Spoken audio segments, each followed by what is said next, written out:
All right, so welcome to today's webinar, Social Innovation, exploring alternate sources and forms of financing to scale social impact in communities. My name is Natasha Pei, and I'm a community animator for Vibrant Communities Canada. I'm here today with Yasmin Nouri and Graham Cubitt, in the second webinar of a three-part webinar series. So not to worry if you missed the first webinar on social enterprise, we will send a link to that recording for you to view following the call today. Before we jump into today's call, I'd like to introduce you to Yasmin and Graham. For those of you who have not yet been introduced to Yaz, Yaz is a UBC BC Com Finance graduate and a recipient of the Queen Elizabeth's Queen Jubilee Medal for contributions that positively impacted communities domestically and internationally.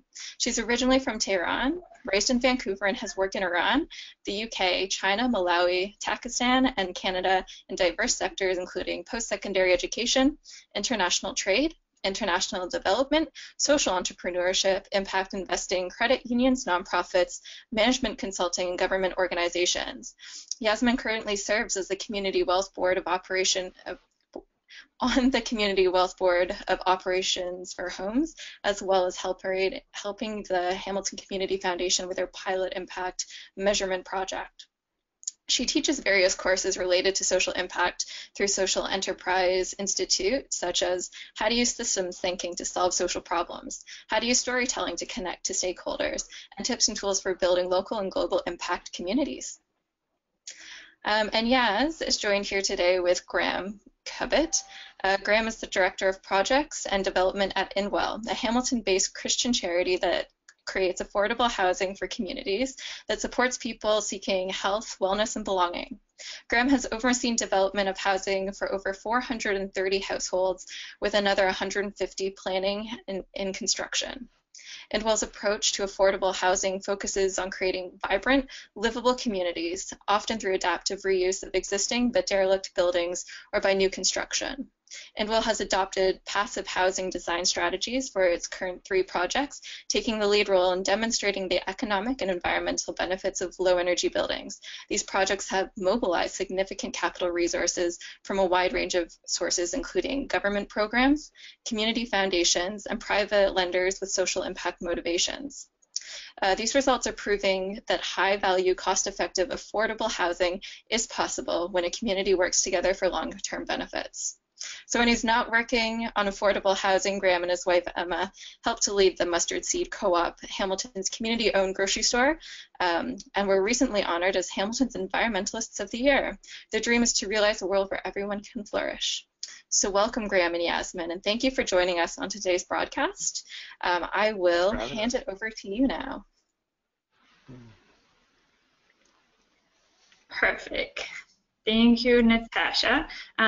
So we're today going to go with our agenda for today. So we're going to first understand the global and Canadian deficits. We're going to look at how can social finance help with this deficit, and then look into what is social impact investing, and what does this ecosystem look like. We're going to take a bit of a deeper look in the Canadian ecosystem and look at some of the networks, the platforms in that system. And then we're going to give you some links and resources to help you make decisions. And then we're going to hand it over to Graham for the most exciting part of this webinar, which is the journey of Inwell, who has gone through these decisions so far and is continuing to do that. And then last but not least, we're going to give you some upcoming events and conferences happening in Canada and abroad, and answer any questions that you have, and then wrap it up. So since we have about an hour, this webinar is much more to give you resources and tools so that you can go and dig deeper, but please ask any questions in the chat box, as Natasha said, as we go along, and we'll try to get through as much as possible. So understanding the global and Canadian deficits. So based on the UN estimates, in order to meet the Global Sustainable Development Goals, there is predicted to be about $3.9 trillion cost, and so far we have about $1.4 trillion estimated investments coming through, which means we have about 2.5 gap. And if we look at and this is just for the developing countries, it's not even for the whole world. And if we look at Canada on its own, we have about $23 billion deficit estimated for 2026. So if we continue to move forward as we are, we obviously are not going to solve our problems. So in order for us to really dig deeper, we need to have different thinking, different financing, different ways of designing and doing things. So we're going to go through some examples to give you an idea as to what this may mean. So through social finance is looking at the finance aspect of it, obviously. So it's looking at delivering social dividends, so solving these social and environmental problems, as well as having an economic development. So this has oftentimes been used by saying that it's also looking at funding social enterprises, charities, cooperatives, and other impact-focused organizations. So some of the exciting projects that have been going on in this space are in Chicago. There's a Benefit Chicago that pull different parts of their ecosystem. So they had the MacArthur Foundation give about $50 million. Then they had the Chicago Community Trust buy $15 million worth of notes. And then there was a Calvert Foundation which sold notes of about $35 million worth to individuals and institutions. And all of this came into a fund, which then goes to be available to social enterprises, nonprofits, and other organizations who are looking at these communities in Chicago and looking at revitalizing it. So this is just one example of finance coming in together from different aspects. Another example is the green bonds, which World Bank created. So the AAA rated fixed incomes, which was issued by World Bank, has issued over $3.3 billion in green bonds. And for the Canadians to get excited, TD played a significant role as it was the lead underwriter in support of the World Bank's green bond. And then we're going to look at some projects that use both technology and finance to make changes. So if you look at the Bitcoin technology, which was used in cryptocurrency, so Impact Finance launched Impact Coin. And there's a video, if you click on the Impact Coin later on, that explains how this technology works and how they bring it together. But in short, it can be used to buy products, to do payments, to give loans and earn interest through micro-lending and crowd-lending and other projects. So it's really, really exciting. I don't know any examples in Canada that does this. The next one is equity and crowdfunding. So probably the oldest known one is Cuba, which facilitates crowdfunding loans by doing microcredit projects or funding them in developing countries. In Canada, we have CHIMP, which helps charities raise funds. There's SVX, which is a private market securities that connects investors to social enterprises.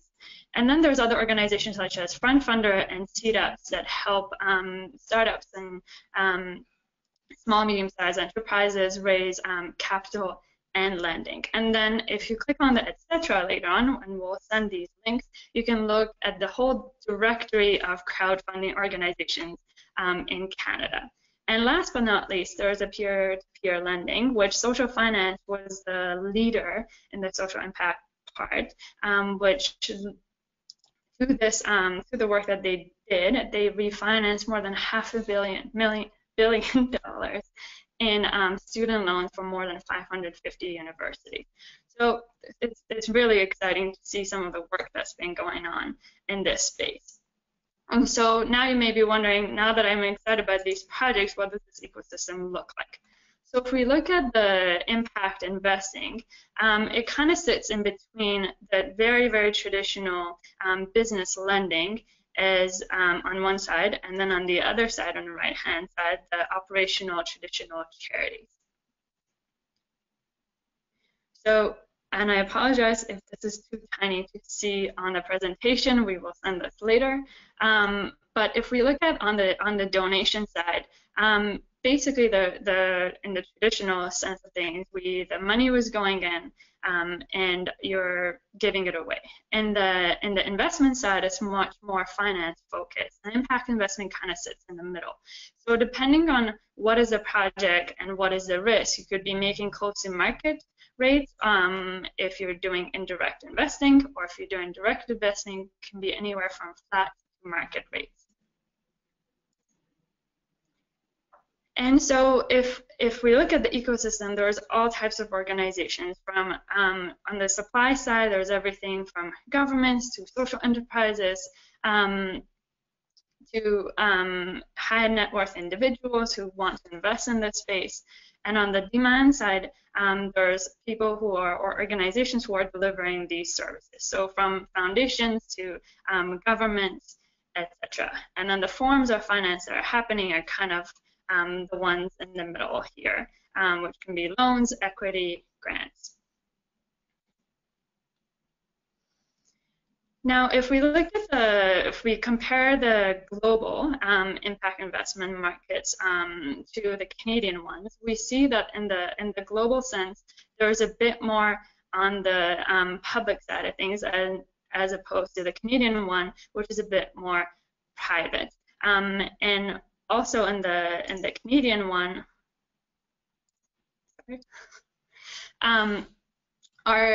our market is relatively young. So there's a large portion of it, so 37% of it is in the startup stage, and there's about 34% of it which is in venture stage, and then that we have the growth. And also, if we look at the numbers, we see that from 2012 to 2015, the growth has been more than double. So this is really exciting, which shows that there's more and more people and organizations coming into this space. And we have more of a focus on housing, clean technology, energy, and then after that is nonprofits. And the other sectors are kind of slowly growing. So that's kind of to give you a sense of where the Canadian market is. And as mentioned before, there's the organizations in Canada tend to be more the direct side of things. So they're the investors, whether they're institutions or charities, they're looking individually at projects and investing in them themselves, versus the indirect ones, which are more on the funding, investing in funds.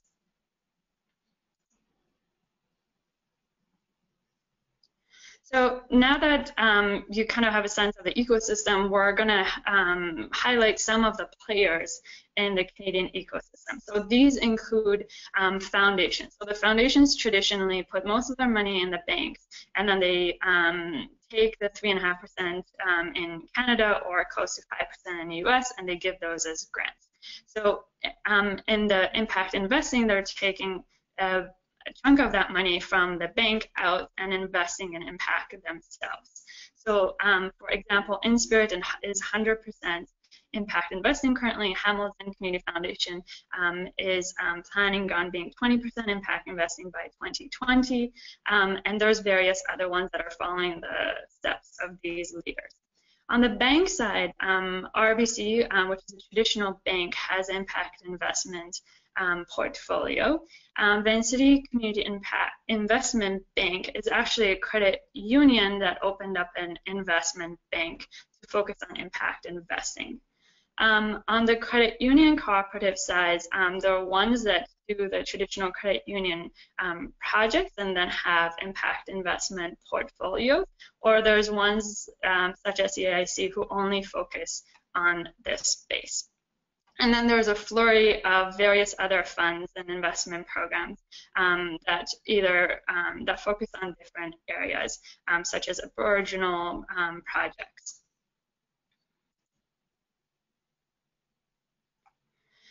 So if we look at the performance, some of the risks are, as you can see, not as high as people think they would be. So there's about 59% risk adjusted.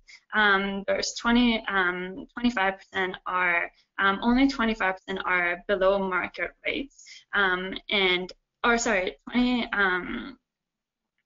And then if we look at the performance, this is the part that to me is the most important, is that when they're designing and they're looking at their strategy and they're looking at their investments and they're looking at what is their goal for these investments, a larger portion of these investments get a return that's in line with their original strategy and goal, which is really exciting to see. And this is based on the GIN Impact Investing Benchmark report. They have a whole bunch of other reports that you guys can go and look further at, which unfortunately we do not have the time to go further into detail. So we're going to look at a few Canadian case studies to kind of help you understand a bit more on the projects in Canada. So in Toronto, there was probably the largest project that I know about is the $1 billion revitalization that happened in Regent Park. And this really became successful thanks to the $450 million worth of market rate bonds. So this is a 6-phase project that's going to happen over 15 years that really helps to build over 6,000 mixed income housing units. So this is really exciting because it shows how we can scale as well as it encourages others to get into this space. Another project that is Solar to Share. So Solar Share is a community bond for renewable energy, and they offer actually a really good rate. So they offer about 5% annual interest rate, which is competitive with the market. And through this, they are going to be making 7 million kilowatts of hours of clean electricity, which results in annual greenhouse gas emissions reductions of 585 tons. So in this case, the investors get to make money as well as we get to have renewable energy and solve problems in our environmental space. Vancity Community Foundations, or Vancity, Credit Union, which we talked about before, has a resilient capital program, and this program provides debt and equity financing for social enterprises, raising funds to interest-bearing insured term deposits that are backed by Vancity and the Vancouver Foundation. So it is really this partnership that helps make this possible. And through this program, then they're able to provide individuals and institutions deposits with a minimum investment of $50,000. And these have focuses in all sorts of areas, from local and natural food organics to energy to etc. So this is Vancity has been one of the main players in the investor side of things that really has helped subsidize and fund these projects happening in the communities. And last but not least, for the Canadian projects, is Serona, which is in Canada, and it really focuses on the international frontier markets. So they have 2 private equity fund of funds, and they focus on small, medium market companies that are growing. And so far, they have invested about 272 companies across their portfolios. At the bottom, they have their report that goes further into all their projects and where they're going. So if you're interested to learn more about Serona, please click on the link and learn more about them because they do really exciting work.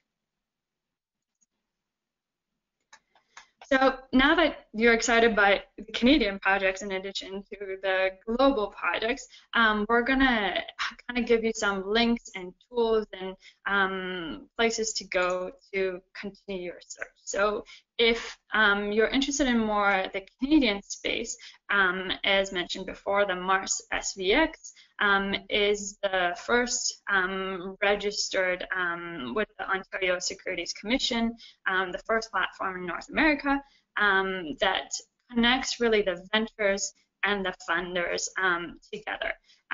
So this is, whether you're the funder or the venture, you go through a process, they do some filtering, and then online they help make these connections. Another one that's in Canada is Open Impact, which is newer than SVX. This one has resources for you to go and learn more about this space, both on the social finance side of things as well as impact investing. And then the bigger thing that they have is the inventory. So in the open impact space, unlike SVX, they do not do any filtering and due diligence themselves. It's self-identification. So organizations can go and they can submit their information based on the GIN definition of social impact investing. And so it helps you kind of get a better sense on the projects that are happening in Canada, but also be aware that there's no due diligence or filtering done, so you'd have to do your own.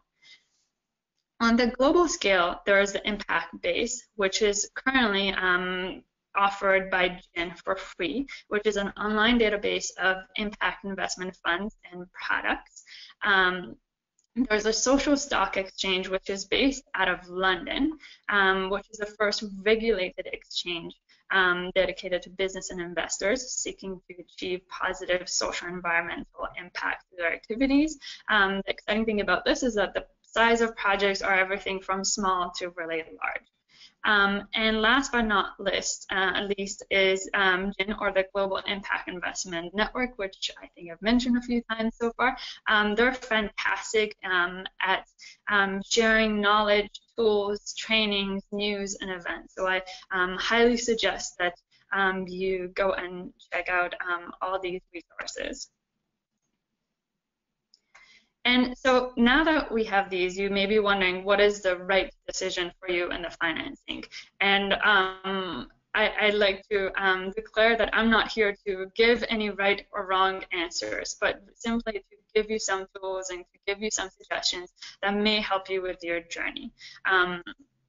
So this is an example of what, if you guys are a social enterprise that's entering the space, that's starting from idea and going into exit, these may be some options that are available that you may want to look at. However, you may not be. It may be a charity or a nonprofit that's looking at other options, in which case you can, there we go. There are various different organizations in Canada that are helping organizations go through this. So Mars Discovery District kind of helps on both sides. On one side, they help with capital advisors. So they help with organizations that are the funders that are looking into options through their SVX and through various events and programs that they have. On the other side, they have the social or venture services, which helps entrepreneurs and organizations that are growing to improve what they're doing, fix their models, and become ready for the investors. As well as they have a flurry of other resources and services available, from research to mentoring to Catalyst Fund to etc.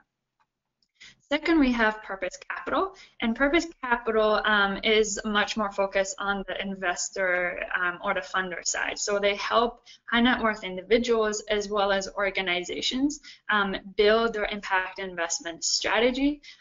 They start everything from education, so if organizations want to learn more about it, all the way to building a strategy, building a plan as to how to implement this, and also help them with the due diligence of looking at options and helping the organizations make decisions, as well as helping them measure the impacts that they have. The next one, which is really exciting in Canada for us, is the Government of Canada has started a social innovation and social finance strategy co-creation steering group. a really long name, which this is a group of, I believe, 16 leaders in this space that are from everywhere, from social enterprises to government to education, and these leaders have all come together and are responsible for co-developing a social innovation and social finance strategy with the government of Canada. So if you're interested in the Canadian space, this is a team to really keep an eye on to see what's happening. And if you're more on the venture side of things and you're looking at growing and taking your idea and building something, or if you've already built something at the growth stage, there's various incubators and accelerators across Canada. These are just very few of them. So Radius SFU, which is in Vancouver, is an incubator. Ryerson actually, I believe, became the first or the best incubator in the world, and they have 11 zones, one of which is a social venture zone.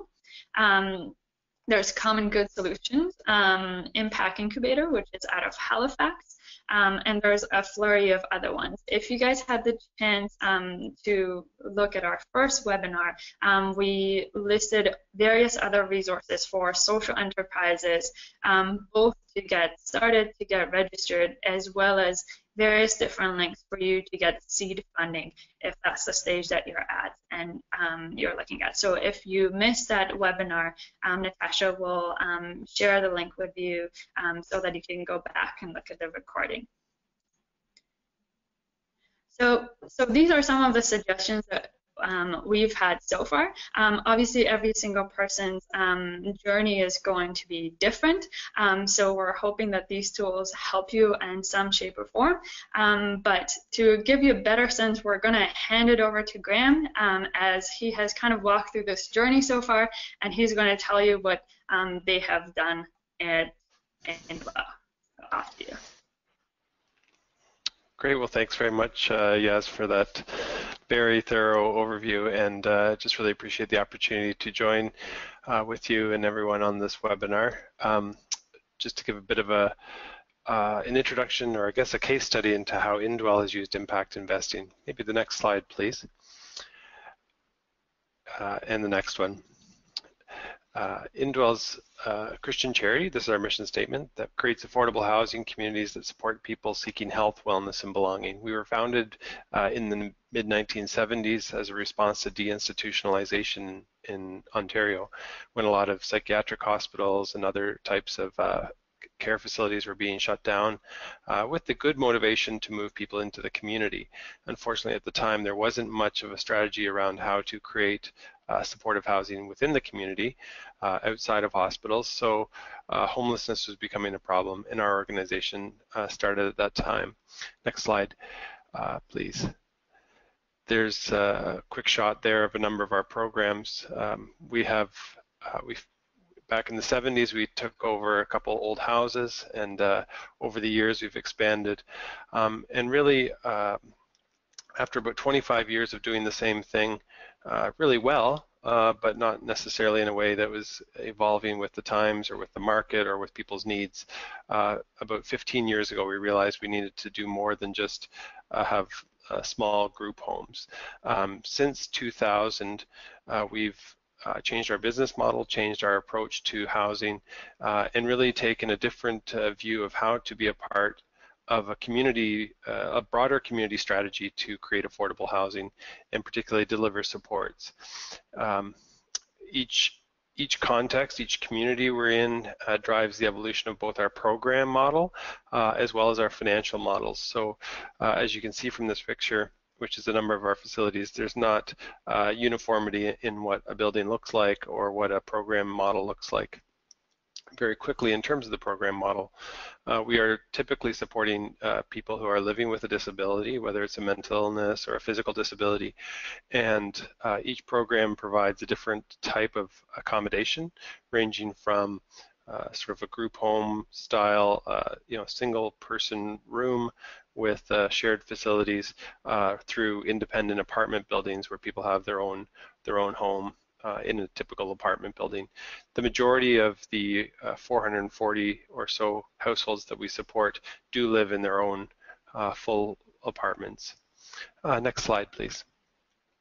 Back in the mid-2000s, we built a number of townhouses. This is not a picture of that. And it was at a time when there was a government program for affordable housing, but they had launched a new mortgage initiative which would pay out the capital over a certain structure.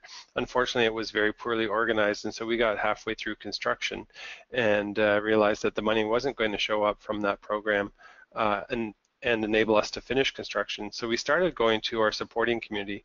As a charity, we had donors and such who had believed in our ministry over time, and we said, listen, we need some money to finish the construction.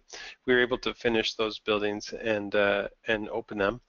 But then in 2009, we bought this building, the top of the slide here, an old nightclub, rooming house. It had been a center for all kinds of things that had not necessarily improved the community, and we bought it while it was under foreclosure.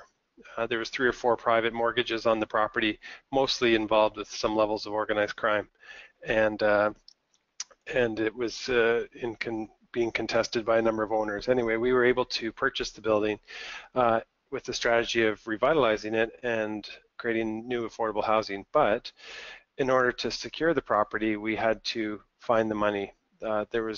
We received $5.4 million in government assistance through the project, but in order to even qualify for that, we had to own and zone, get the planning permission for the facility. So on this building, we actually were able to start in a more concerted way, tapping into the latent interest in our community for people who wanted to do something about homelessness but didn't know how to get involved. And so we were able to secure some private loans from community members who basically guaranteed the interest cost for 3 years. We said if we can't pull a project off in 3 years, we can sell the project again, sell the building again, and you can get your capital back, but we need you to cover the interest costs for that period of time. And that was our first real foray into the world of social impact lending and investing. And this is the next slide. Will show the finished product. It's the Dr. John M. Perkins Center. We have 46 apartments. We have a community development center where McMaster University has hosted a number of courses over the last 5 years. They have dedicated space. A couple other community organizations have dedicated space in this building, and 46 tenants call it home.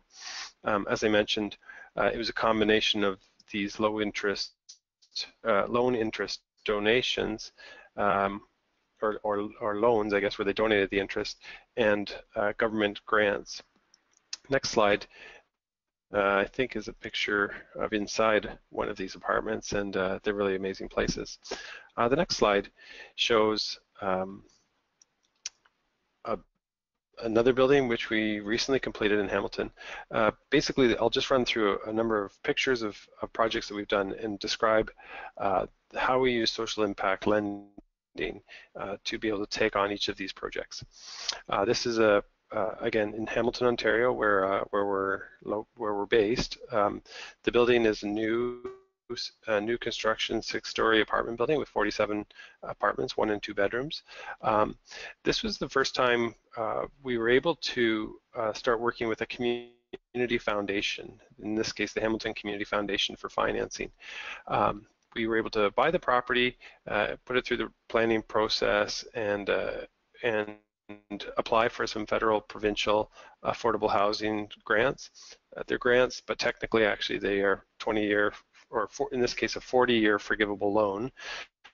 So the government will write off $5.7 million of a loan over 40 years. But then the Community Foundation was interested in coming alongside organizations to have community impact, and so they are actually the mortgage holder for this project, instead of the loan interest which we're paying, which we would be paying to a lender like a bank or an institution like that. That interest is paid to the Community Foundation, and it enables them to have a purpose, I guess, to put purpose-driven capital to work right here in the community. So that was the first time we'd worked with the Community Foundation, and it's been a good relationship that we've been building on. The next slide is a project in another municipality here in Ontario, Woodstock. This was a derelict factory, a knitting mill that had been once a very big employer, had been vacant for about 20 years after the company had closed and moved production. And this took a different strategy for financing. The municipality, in this case, the County of Oxford, was needing to replace social housing, but they didn't want to become the owner and landlord of new social housing stock because they were looking to move away from the government-run social housing model. We'd been in the community for about 10 years, working as an allied organization, a not-for-profit charity, and they knew our track record. So we worked with the county to put together a business model that could sustain the conversion of the building to 54 apartments. And then we actually took out financing for the whole project. There was a small investment of federal provincial funds, around $700,000 of the $7 million construction cost. So the remaining funds we borrowed, in this case through some credit union lending and a larger institutional mortgage company. But then the county is working with us to cover those financing costs over a 25-year period. Before the financing company would take on the project, though, because they didn't want to lend to an unfinished building or just an idea, we actually had to raise that $7 million through our supporting community through impact loans. And this was from people who offered us unsecured promissory notes. So it wasn't bonds or stocks or anything like that. It was just straight direct loans to our organization. But people who wanted to have a meaningful impact in addressing homelessness and supportive housing in the community. And so we were able to use that for construction financing before taking out the final mortgages on this building.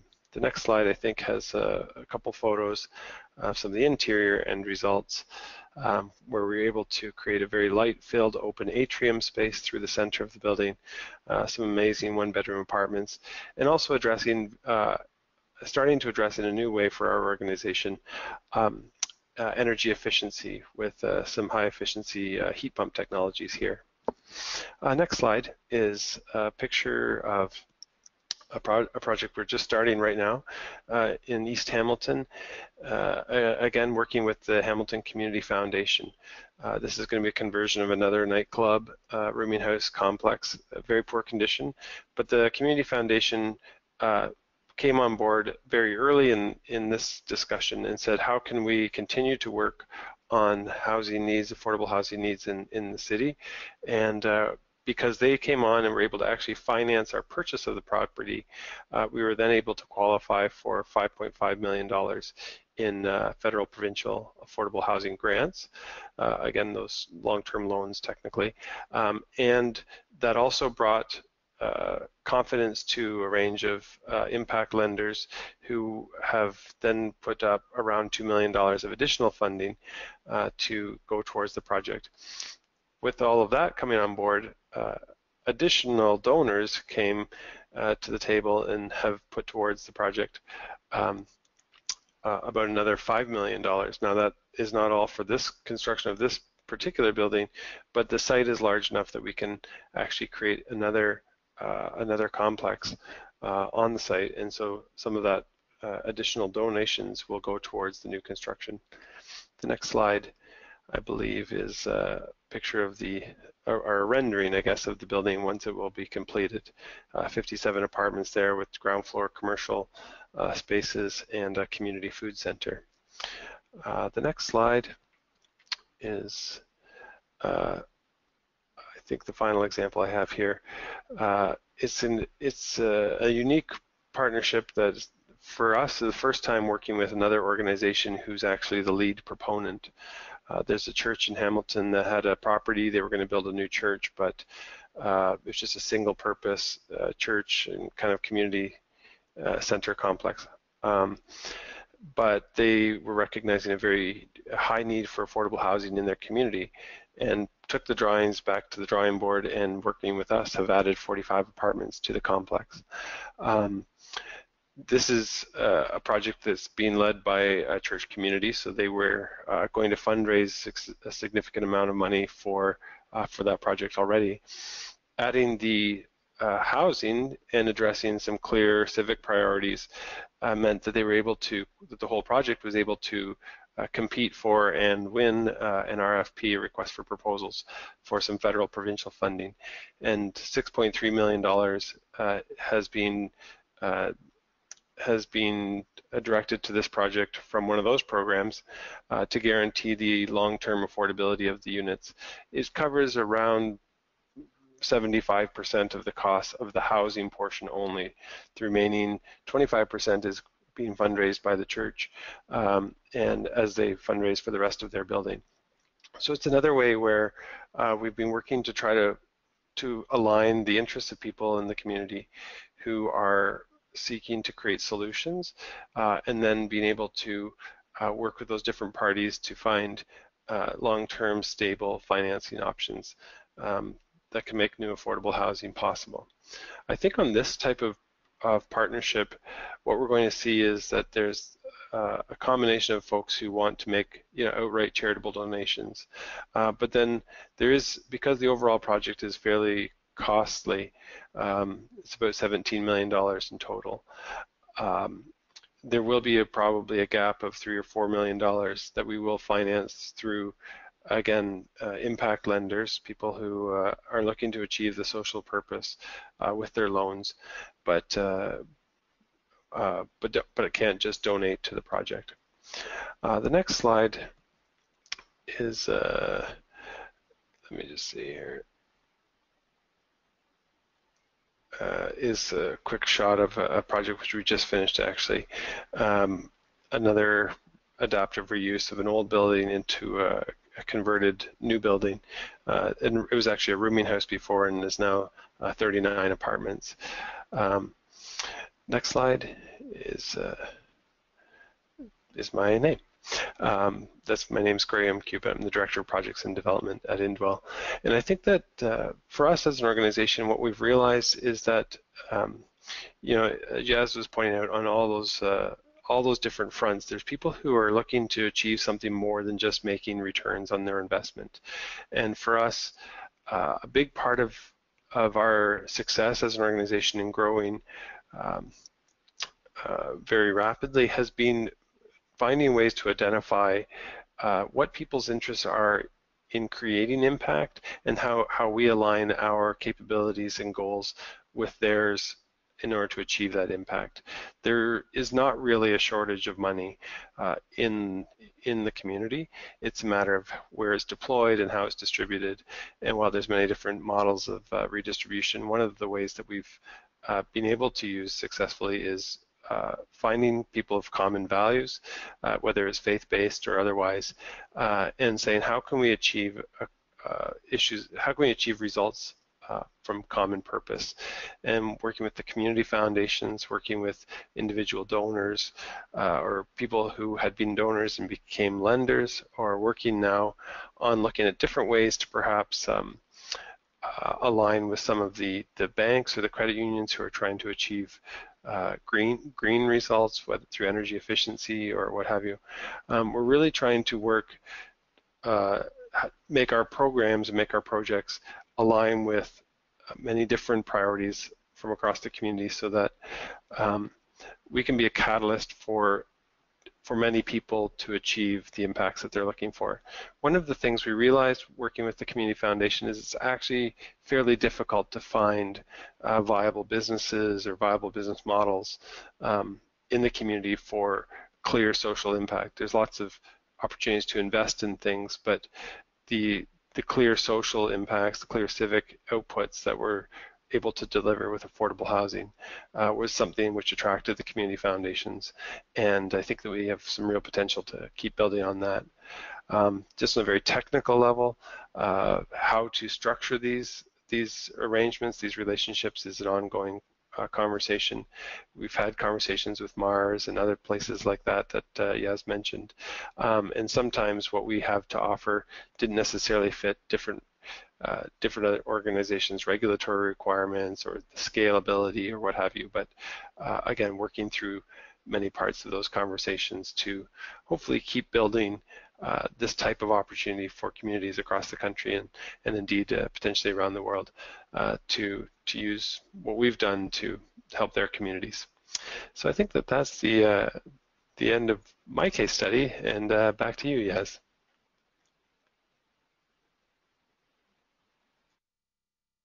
Perfect. Thank you for sharing those experiences, Graham.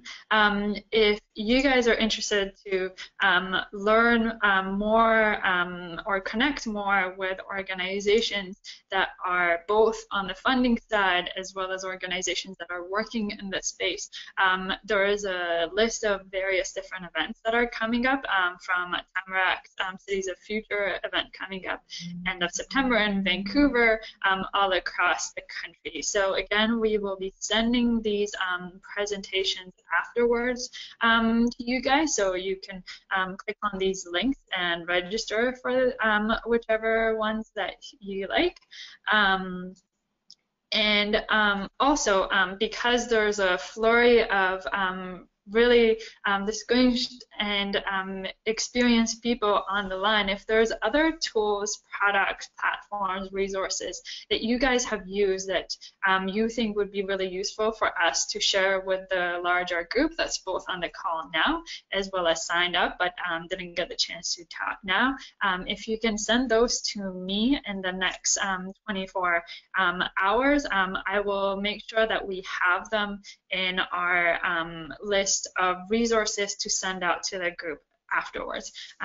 So yes, so thank you again to everybody for joining, for Natasha, Tamarack team, and Graham. And we're now going to switch to questions. The question is, with the huge increase in property value in Toronto, many homeowners now find themselves in a position to access equity in their houses. Many use this equity to purchase investment properties. Are there examples of vehicles that enable homeowners to instead invest their equity in impact funds for the creation of affordable housing? If I can ask and invite Graham to join me back in, because this is more in your space. So I can read the question again if you want. Sure. Yeah, no, I got it there. I think that's a great question.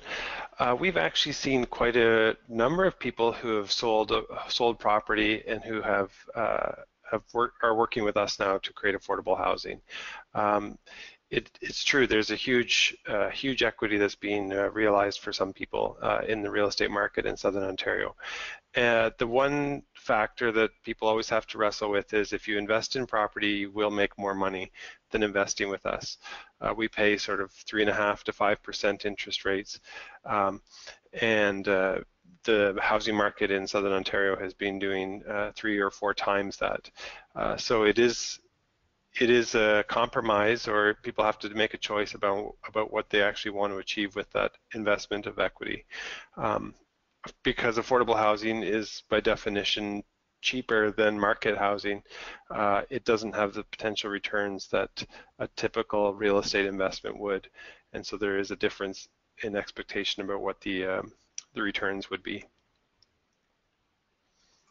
Perfect, thank you. And the next one is also for you, Graham.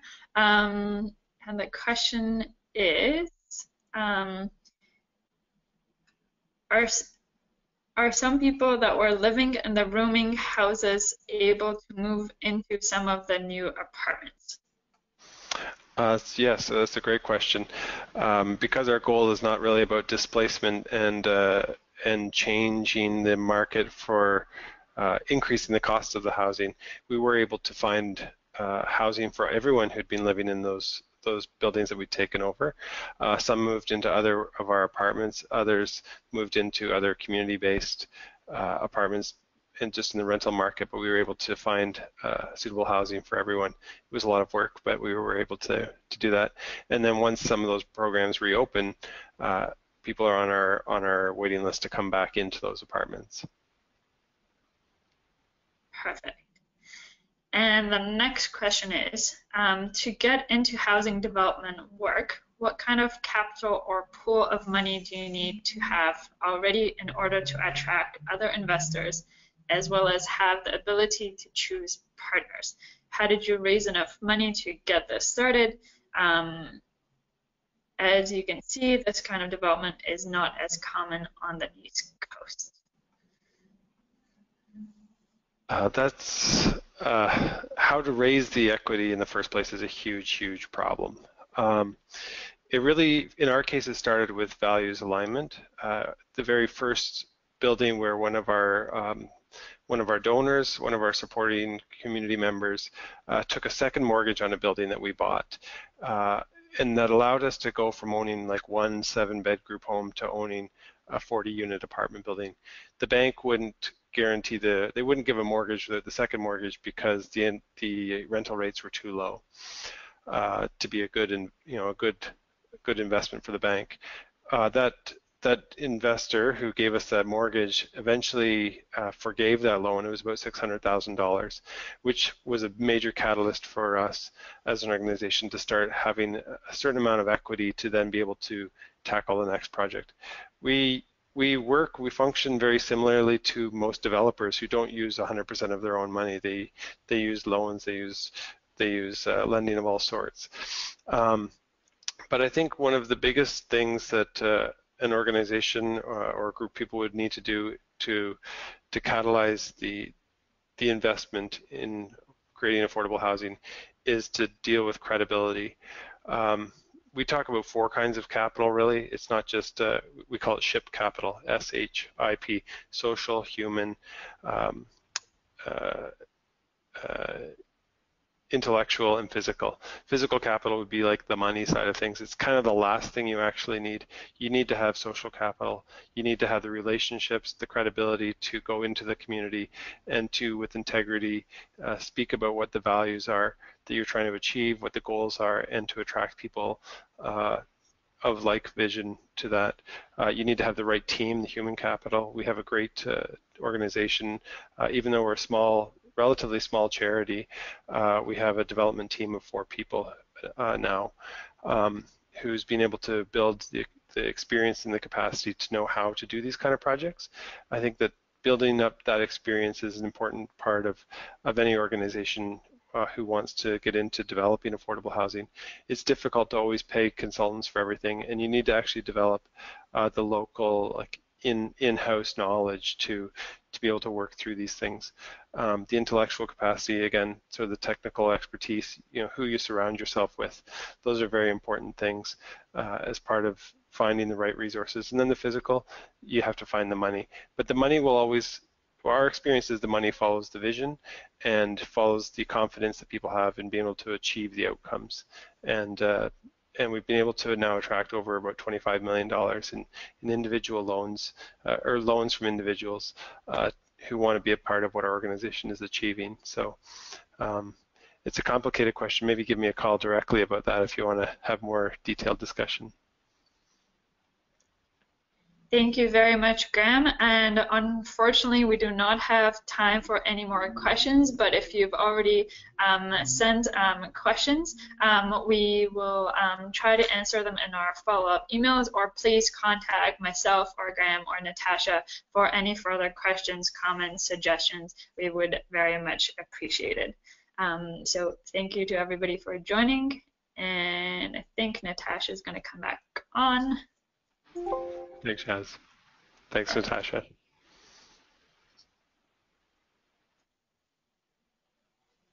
I think you're on mute. Oh no, I'm always telling other people that they're on mute. Sorry about that. I just wanted to say thank you again to Yaz and Graham for being on today's webinar. I'll remind everybody that we were recording today's webinar, so we will send you the PowerPoint and the recording in the follow-up. I do want to let you know how to stay in touch with us. Vibrant Communities, Cities Reducing Poverty is a national poverty reduction network.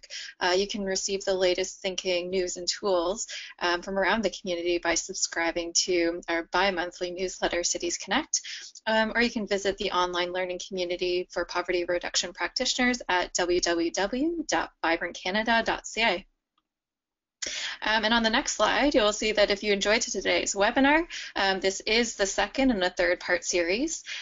So we had the first one on social enterprise last week, and we will be sending you that recording in the follow-up, but we also have collaborating and building partnerships in the community coming up with Yaz as well, September 14th. So look out for that one. We will be sending you the registration link in the follow-up email. We will be talking about challenging and shifting your thinking from linear thinking to systems thinking, and exploring ways to leverage partnerships across your community to drive that positive systems change. So you definitely don't want to miss that one. We have lots of people registered already, and we'd love to have you there as well. And then if you go to the next slide, you'll see that we're actually hosting a 5-day in-person learning event, which Yaz will be a part of as well. She'll be doing a tool session there, but you'll also be able to catch the entire Tamarack faculty, Paul Bourne, Liz Weaver, Mark Holmgren, Sylvia Choi, Jane Humphreys, and Lisa Adagala will be there at the Community Change Institute in Vancouver, BC, September 25th to the 29th. There is still room to register if you are interested. We're going to be looking at themes of community engagement, collective impact, community innovation, collaborative leadership, and evaluating community impact. So it's really a transformational learning experience. It's really a retreat. It's a full 5 days. You'll be doing peer discussion, design labs, arts and creativity. You'll have community tours throughout Vancouver. You'll choose from over 30 workshops. So I'll be there as well, and I really hope we'll see you. We'll be sending you that registration and event info in the follow-up email. And so finally, if you have any questions, comments, or feedback, we'd love to hear from you. You can email me there at natasha@tamarackcommunity.ca. We're always trying to improve on our experiences. So thank you again, and have a wonderful day, everyone.